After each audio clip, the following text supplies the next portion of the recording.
Good morning, good afternoon, and good night. Welcome to the pod where we chat, argue, and wax poetic about the movies that we love, hate, or that are simply worth talking about. All stories have something to say, and we love trying to analyze what they capture. Welcome to the Chatter After. We are here to talk Invincible, Season 2, Part 1. It's not out yet. The embargo is just lifted.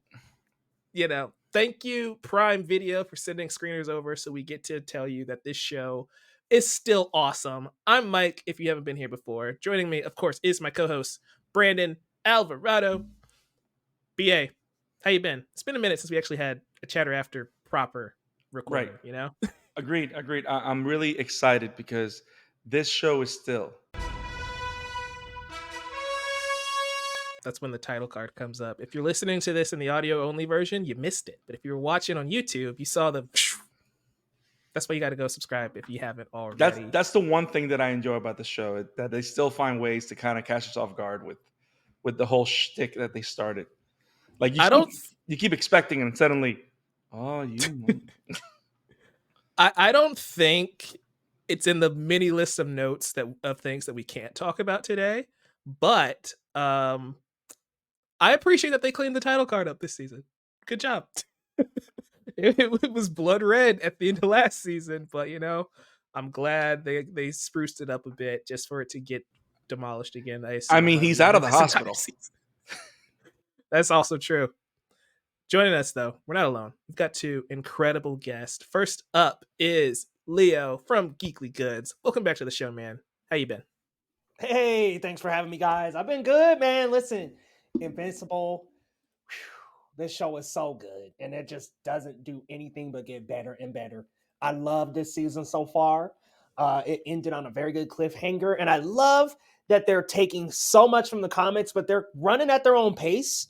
And I love this series so far. I'm loving it, man. Seeing Mark getting a couple dubs this season. I'm like, all right, my boy Mark growing up. I'm loving it. But the way they explore trauma, so good. We'll talk a little bit more, but y'all, appreciate you having me and can't wait to talk. Can't wait. It's going to be a blast. Cliff, welcome back. You're our honorary third member of this motley crew at this point of the Chatter After. So You waited in them Invincible colors. Especially, right?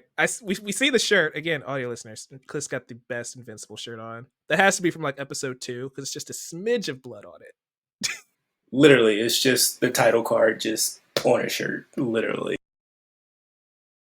But thanks as usual. I appreciate it. I'm excited.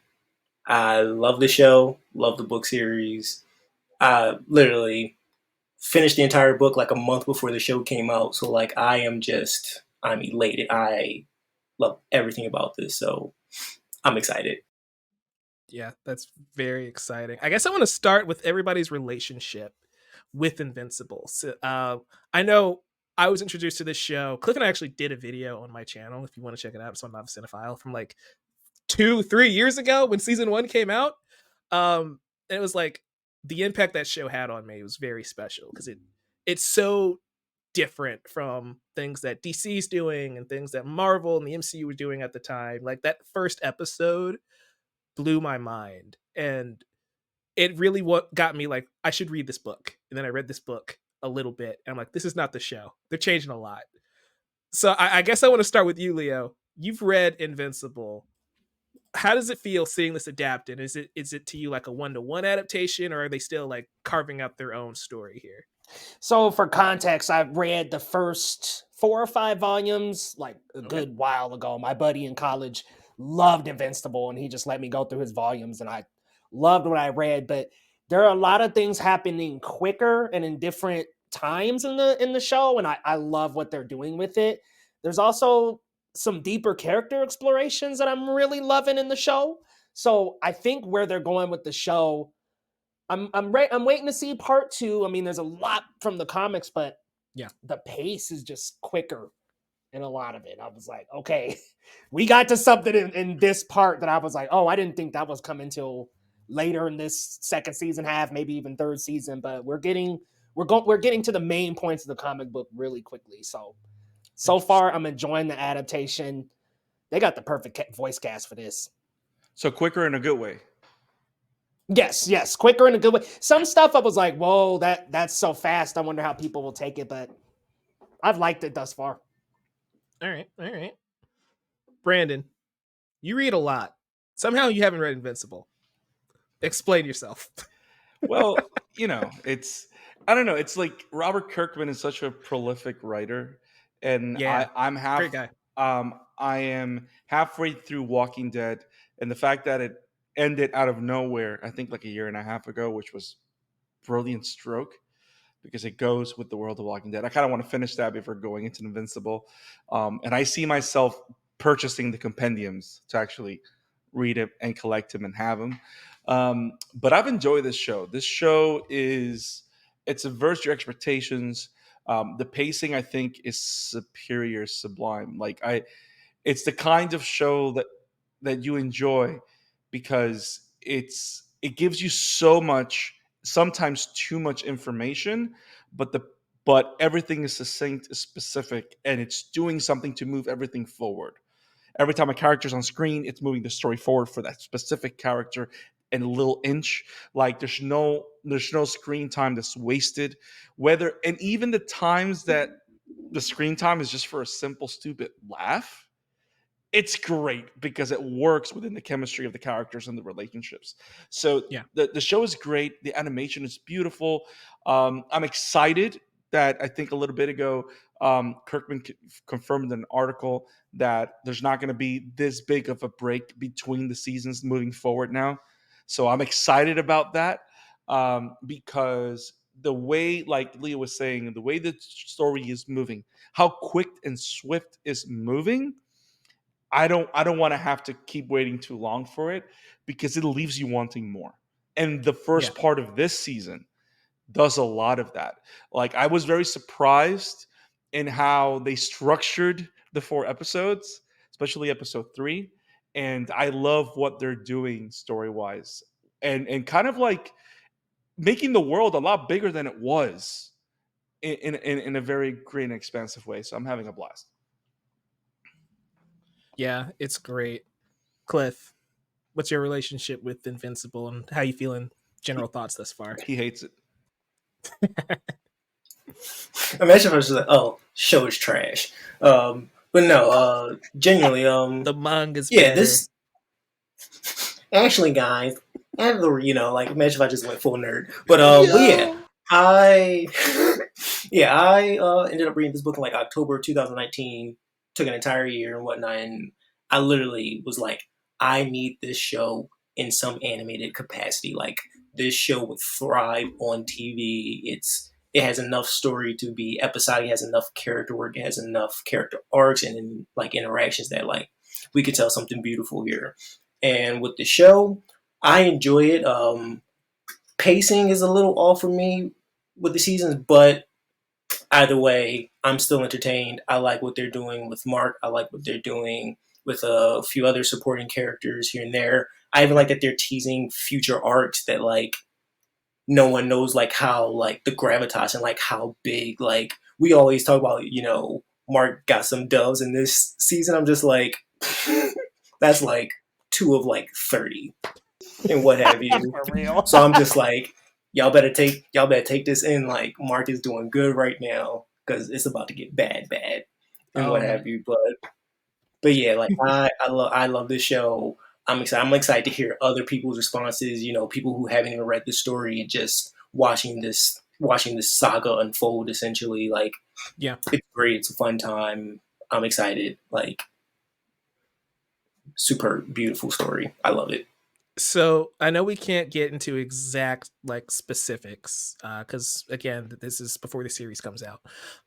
But one thing I really appreciate about part 2 of Invincible is it just throws you back into things, right? Like we've been gone for so long, and it gets to the point where with some shows you kind of fall off because you've been on such a long break. But I appreciate that Invincible is just like, hey, we gave you that Adam Eve special earlier in the year to kind of give you a taste of like, yeah, remember why you like this show? And that is honestly still one of my favorite episodes or events in the entire series thus far. But then we get to episode 1 and it's just like, oh yeah, I forgot how much I missed Mark Grayson as a character and seeing his world evolve. And like you were saying earlier, Leo, the cast is great. Stephen Yeun is just fantastic in this role. And so seeing the aftermath of what happened at the finale with Omni-Man and seeing how that affects their everyday life going forward and how they move on from that has been a real treat.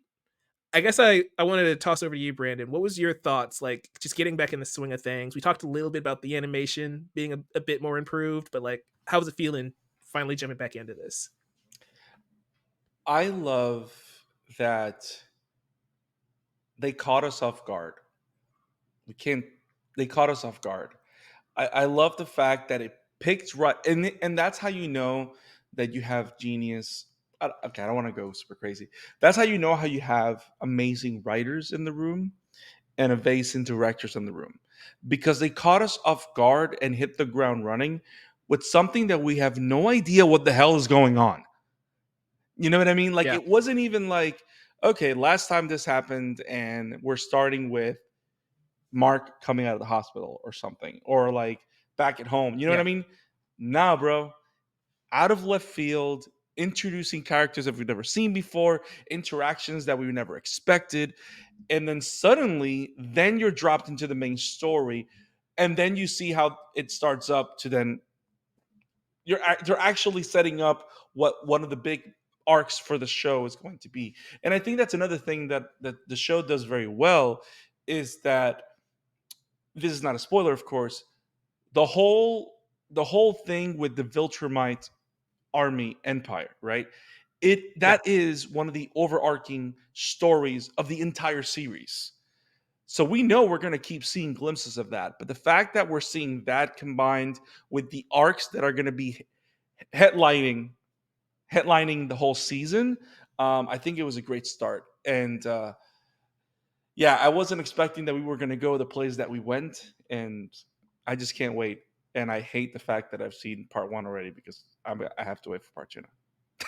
I have to wait extra long. Like, I was talking to our co-hosts, and Jamie and Didge were very, very unhappy because they're like, we're already gonna have to be on break when episode 4 aired, but since we watched them all now, we're gonna have to wait like 3-4 months before we get to part 2. And it's like, oh gosh, that's gonna be a pain. But that's just a testament to how good this show is, because We did it to I'm ourselves. we did it to ourselves. I'm willing to wait for it. Um, one thing that I noticed with this show, and I'm gonna toss over to you, Leah, right quick.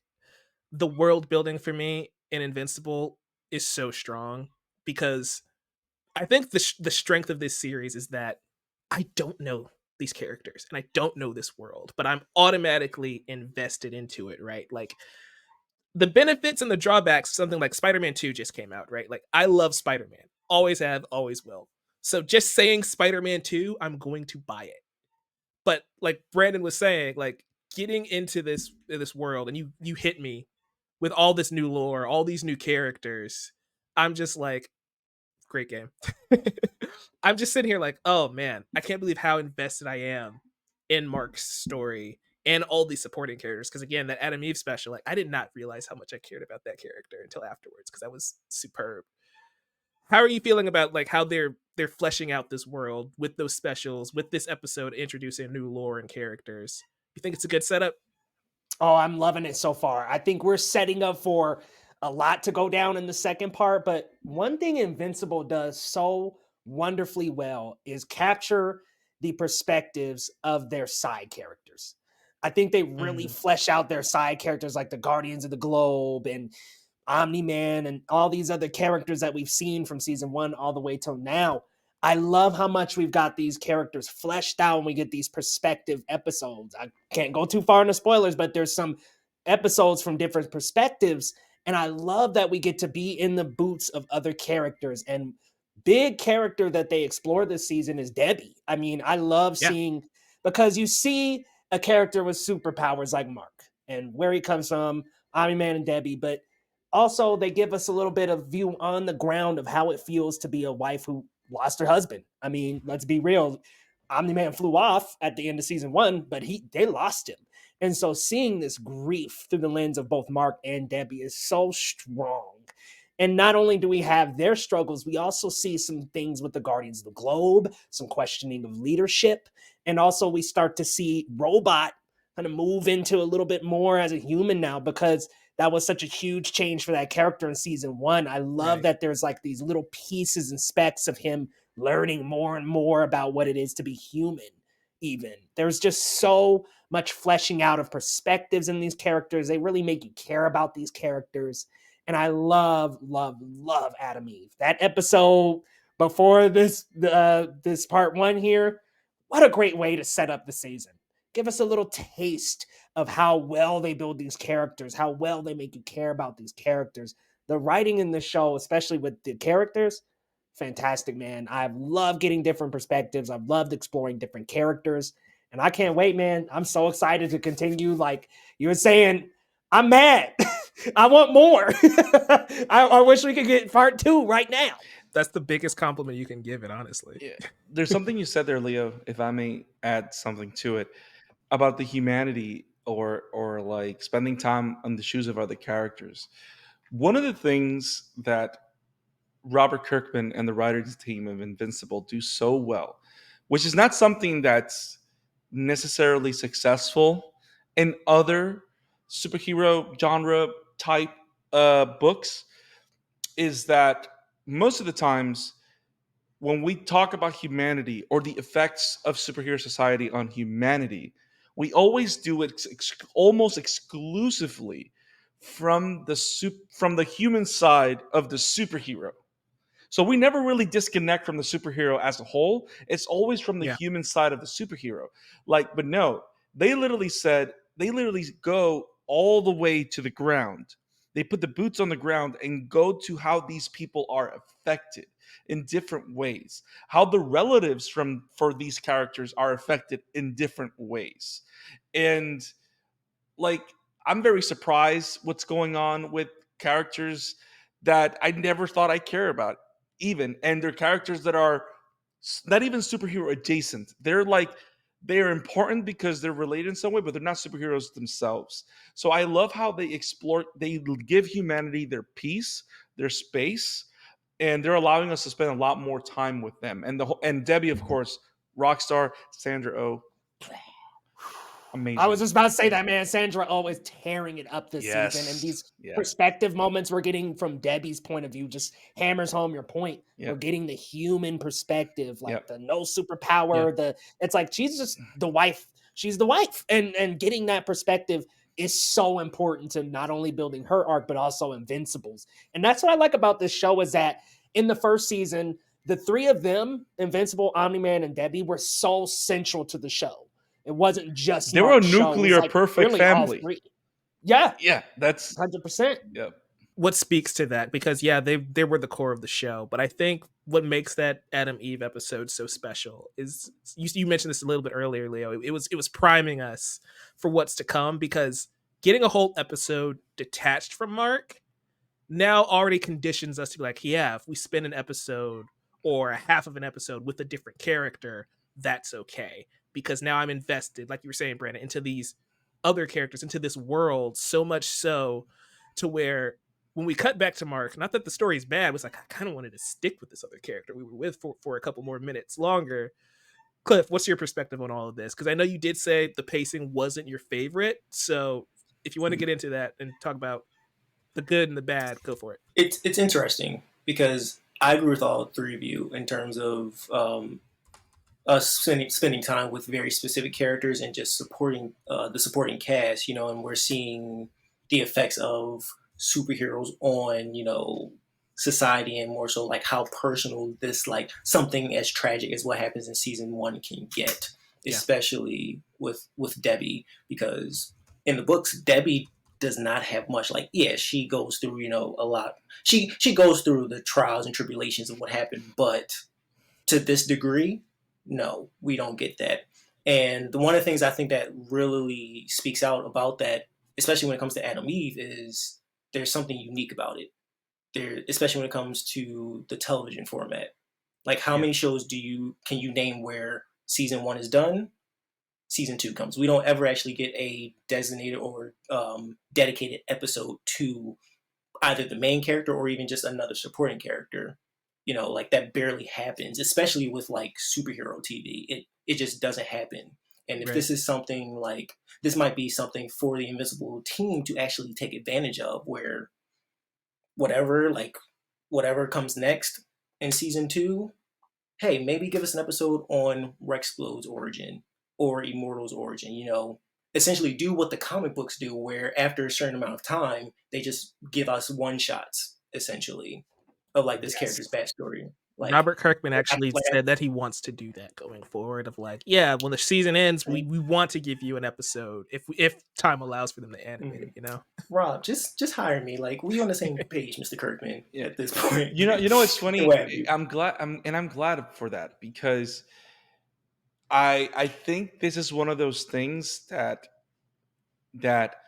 Amazon is allowing these creators to do, because everywhere you go in terms of streaming, especially genre stuff, right? All you get is main entries. You maybe get a little behind the scenes stuff, but all you get is main entries. You don't give these people the ability to create universes or create spaces of interest. And because it's funny, because the 2 shows that I've seen Amazon have allowed the writers' room, the showrunners, do this with, is The Boys and Invincible. Because whatever you think and however you feel with The Boys Diabolical, it's doing this kind of the same thing. They're allowing us to look at different windows into the world of The Boys, while we wait for main entries. And that's always going to be interesting, especially if it's done well or weird. And I like the fact, because it gives them space to do all the weird stuff. And it has precedent too, because no matter how you feel about the Matrix world, I was a big fan of the Animatrix, because it did exactly that. It's all these shorts of different sides of this universe, and I want more of that. Like, I want to see more. And that's the funny thing. Like, there's probably someone in a corner somewhere in the universe saying, "Well, that's what Marvel's doing with shows." No, they're not. They're doing main entries, because they don't feel like they're there to add stuffing to the MCU turkey, you know what I'm saying? They not adding seasoning, basically.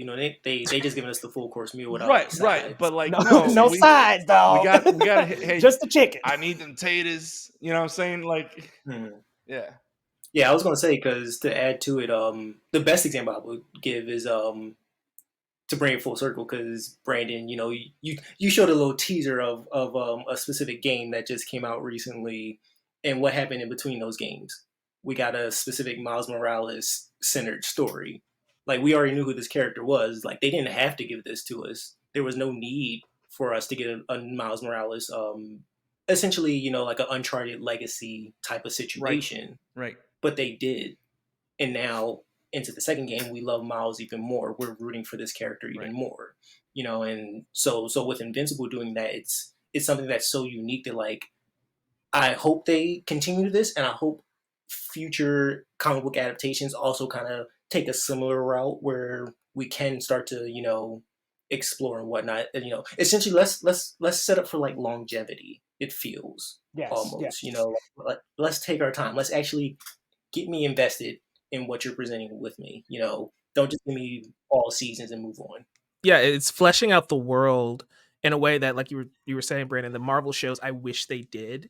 I feel like the difference, because you were saying that Adam Eve, like in this example, wasn't a main entry, right? I'd be like, it is in a sense, because like it's her origin story. So I think compared to something like Moon Knight, right? The show's fine, but like, I don't know when I'm gonna see that character again, and if I'll ever see that character again. So kind of just, it happened, and it, I don't know what's gonna come of that. Whereas the Adam Eve special, we already knew who she was, and this made us fall in love with her even more. And so, to the point where, no spoilers, but this episode starts and it's like, oh yeah, I'm so happy to see Eve and Mark and get back into this world. And it was also a good break of like, it made me miss Invincible himself, because we did spend time away from him developing this world, and that's great, but it also made him coming back that much better, in the sense that, like, Captain America appeared for like 10 years straight in various cameos, but once he shows up in Infinity War after like that 1 year he wasn't in a movie and that train goes by, you're just like, oh god, I miss Cap so much. That's how it feels. And again, bring it back full circle to the topic conversation of the world building.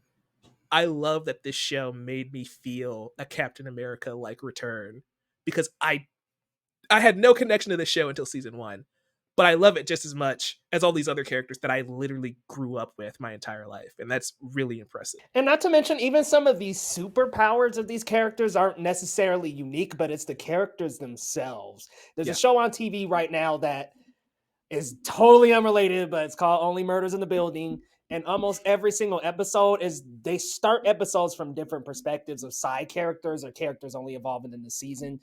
I love how Invincible kind of has that same style where we get pieces of every episode, like where it's like, okay, we'll go off to the Guardians of the Globe, or okay, we'll go off to Adam Eve real quick, or we'll check in with this person.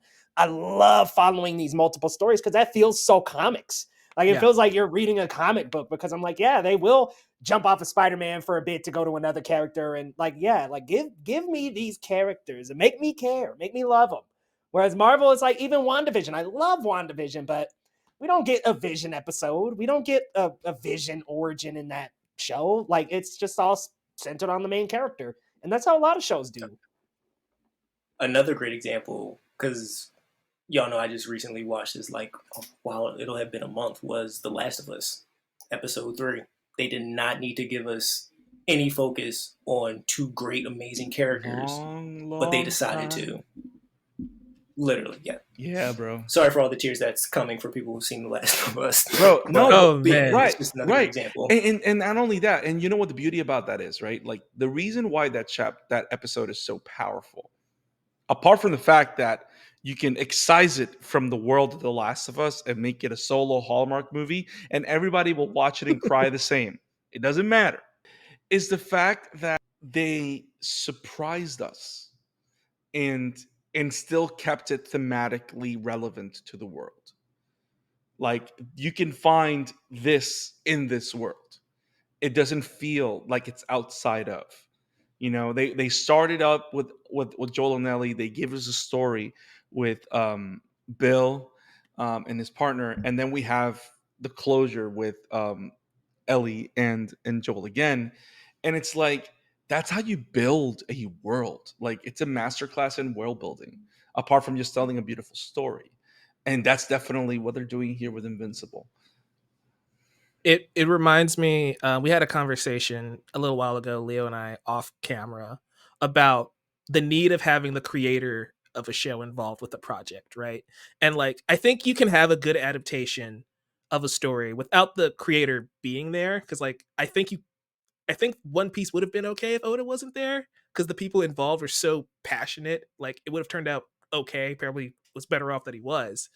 But it's these moments in particular where I think Leo definitely has a great point of, you need that person there, because Robert Kirkman can look at, this is what I did, this is how I adapted it in a book, but these are the changes I'm going to make for it to be fresh or engaging. And something that Neil Druckmann did with that episode of The Last of Us, Bill's a completely different type of person in that episode than he was in the game. And only the person who created The Last of Us could probably pull that off, because he's like, yeah, I can take this big swing. 1, nobody's going to rage at him for doing it because it's Neil Druckmann doing it. But 2, like, he understands, like you were saying, that world so well of like, yeah, I can change this character, I can change this outcome. But at the end, when you really boil it down, Joel and Ellie needed shelter. They go to Bill, they get the letter, and they move on with all the equipment they need. The same thing effectively happens. The same story beat happens, but everything involved getting there was vastly different. Same truck. Same truck. And so I think having Kirkman shepherding Invincible is like, he understands what he needs to do to make this show pop and work for non-comic readers. That's why episode 1, as controversial as it is, you need Omni-Man to do what he did in that first episode, because that was the hook. that doesn't happen the same way in the books. And so I think Kirkman, it's great that he's involved here so he can kind of help make those judgment calls. And I think it also shows in my I may be wrong at this, but also it shows how much experience in television Kirkman has acquired throughout the years with The Walking Dead.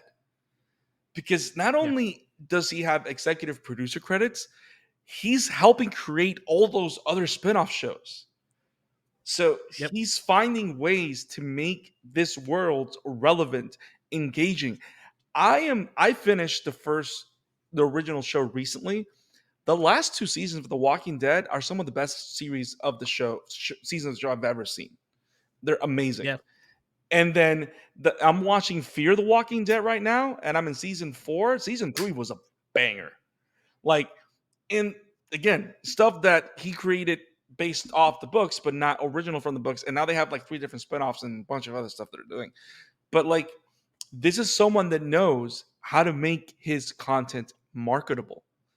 And not all creators have that ability and have that knowledge or have that authority to be able to do that.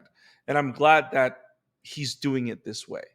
I mean, we all know everybody cries bullshit when they hear about Isayama saying that the anime for Attack on Titan is his definitive version, because we all know that he could have ended it like 5 years ago. But we're still gonna go watch Attack on Titan when it finishes next week. But yeah, like, allegedly. Agree. Shut up. I hate everything. Oh man. Yeah, I was gonna say to add to what Brandon said. It also gives more credit to Kirkman because he's been writing The Walking Dead or also wrote Invincible for about 10 years. So he's had time, like monthly issues, aka episodic installments of this story. He's still writing books. I think he's still writing one called Orpheus Song or something, which like, he's still writing books. Like, this guy's a machine, bro. Yeah. Yeah, and to add to that, I think Stephen King of comics. I also think right. I mean, for real. I was gonna say I also think it's literally him and a few other people. Because I also think to add in terms of like adapting something like this, especially with like how season 2 starts and whatnot, it's all, or at least I think it's all about the identity you're trying to establish within this story. You know, like, what is the flow? What is the feeling? Yes, this happened in the books, but can we tease this early and then, like I said, with longevity, come back to it like 4 seasons later? But also now having the hindsight of what he's teasing, right? Because you don't even know what the next 3 arcs are going to be when you were initially writing it. Exactly. Kirkman's got that Super Dinosaur series that he's written. He also has another horror zombie one. I can't remember which one. He has firepower too. Yeah, this man has lines on, like, he's got so many comic series, like, it's crazy. Like Skybound Entertainment, that's his company. He's got so much. Yeah, it's like, that's where I got. And they're shirt. Probably going to start. There we go. He's probably going to start. It's like, hey, come on, other shows. Man, I want me an Invincible shirt. Oh man, I'll get a Rick Explode shirt one day once they start selling merch. But no, like, one thing that again, bring it back to The Last of Us, right? Neil Druckmann. If you guys haven't listened to The Last of Us podcast, it's phenomenal. It's great behind the scenes look at it. Also, check out Beyond the Clickers. That's also a great behind the scenes look at how that show works. Anyway, Druckmann was like, there are things that we wanted to do in the game that we just couldn't because it's a video game. You can't do all these story beats of like dialogue because you got to get to the gameplay and the clickers and all that stuff, right? Like, I think I haven't seen Kirkman actually say it, but like, even with Invincible, there's only so much you can do in a comic book that hearing the voices, seeing it in motion, having the score come into effect, right? And playing off of that, building an actual motion picture is a very different thing than making a comic. So there's things he can flesh out. There's things he's probably like, yeah, we can get through this a little bit faster. So I think that to me is why an adaptation is always very interesting, because anime and manga, they're in such sync with each other at this point where it's like, it's kind of the same experience one way or the other. There's some minimal differences between the two, right? And we talk about this on the Otaku all the time with My Hero Academia and pointing out the small changes that they make, right? But with here in the West, it's very much creative liberties are more prevalent in adaptations, so it's always fascinating. And once we were able to talk spoilers, I'm excited to hear what Cliff and Leo have to say about the major changes they've made to this season.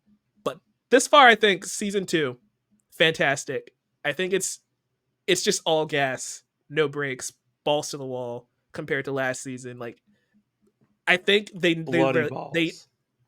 oh gosh, they set up a world that we're already invested in, that we already understand, and so now the trading wheels are off. We're just gonna go, and that's exciting, and I can't wait for more. I just want to say Invincible as a show as a whole, any of the twists, any of the over the top moments, what I love about these moments is they're not just for shock value. They actually play a huge part in the story. Anytime we get a Story bloody relevance. battle, anytime, yeah, there's so much relevance with all of those moments that happen. Anytime we get a bloody battle, anytime we get a twist, a reveal, it plays such an integral part into the story. Anytime Mark gets his ass beat, it plays such an integral part into this story. So I love that this show does this better than anybody else. And I love the boys, but sometimes there's a couple moments where it's just like, okay, I know y'all did that for shock value. It was great, but I know y'all did it to shock me. Yeah. You didn't think Herogasm had a story reason? Well, the funny thing is that see, but that's the difference though. Like that's the beauty about knowing what you're watching and what you're reading, right? Like the boys, you're expecting shock value. You're expecting that because the show, the book is built around that. What? They didn't. What? And then suddenly they squeeze. That's how they get you in. And then they get you this story that's so interesting, so deep. Here, everything, and that's one of the reasons, and again, we keep referencing it, but another reason why we love the Last of Us show, because whenever Neil Druckmann would talk about violence, he said every moment of violence has to have a reason, has to have a story sense. A purpose, yeah. And we see that here. Everything that happens has a sense. It has a rhythm to it, and got to keep playing that drum, bro. Can't wait to see more. Excited. Yeah, and to add to what Brandon said, it's a fine curation of just story and just moments to just pick at. It's like the bear on Hulu. It's like, no, we need to get into the fine details of like what you're doing here, because every little part of the presentation matters, essentially. And I think Invincible is one of the first like indie comic book adaptations that really just feels like, no, yeah, we might be moving a little bit fast, but we're doing this for a reason. So just come along with the ride. Come on the ride, Jeff's Don't worry about where it's going. Just hop in the car. Yeah. I was about to make a song reference from Justin Timberlake, but we don't need to do that from a very specific album. But yeah, it's Invincible is season 2, phenomenal, fun time. I'm excited for everyone else to see it. I'm excited for all the conversations that are going to come from it. Like, I'm ready. I'm excited. It's going to be a very fun time. Guys, if you enjoyed this conversation, make sure you give us a like and subscribe on YouTube. If you're listening to us in the podcast feed, give us a review. Give us a 5-star rating. If you can't give us a 5-star rating, don't give us a rating at all. It's okay. We don't need that hater energy over here. It's okay. But it's been a blast talking Invincible. It comes out November 4th on Prime Video, so make sure you watch it and come back here. Let us know what you think. And if you want a spoiler conversation, we've got that already in the bag. We're working on that. Didge, Trayvon, Joel, and Jamie are also doing a spoiler episode that you're going to see once the episode airs. So let us know your Invincible thoughts. We'll be back here talking on the Chatter After and the Chatter After Daily. And if you love animation and you love anime, go check out the Amateur Otaku podcast. We're talking every week. We're starting a manga series there as well. We're going to be talking about different books because we are all reading a lot of great books, and it's time we start talking about it. So stay tuned for that. Leo, my guy, thanks for coming back. Where can people find you? Y'all, you can find me over at Geekly Goods across all social media. I'll be dropping my review at the same time, so come on over and let's chat some Invincible Season 2. Can't wait. Oh my God, fully coolly awesome. That's like one of my favorite manga. Uli Cootie. So great. There's two new shows. I gotta watch them both. Yes, These are the last ones. I have to. The creator said like this is the last one. So the one that just finished airing on like Toonami, I'm like, okay, I gotta get caught up. Oh man, it's been fun though. Cliff, my guy, where can the people find you? What you doing? Yeah, you can find me on Twitter. I'm just Cliff. You can also find me on YouTube at the Splash Podcast. 2024, baby. We got some things cooking. We about to put in some work this year, so be on the lookout. It's gonna be a big one. But yeah, you can find me on all those things, and also just to join the team. We out here, baby. Manga in hand. We good to go. Yeah, you can find me at those places. I've got one manga nearby. It's a banger though. This is a great chapter. Yes, sir. Hey. Yes, sir. Nice. Yes, sir. Yes, There we sir. go. Such a good arc. Guys, thank you so much for watching and listening. Until next time, keep watching movies, keep watching shows, keep reading comics, because they're awesome. Peace. And stay. Peace. You see, again, if you were watching the video,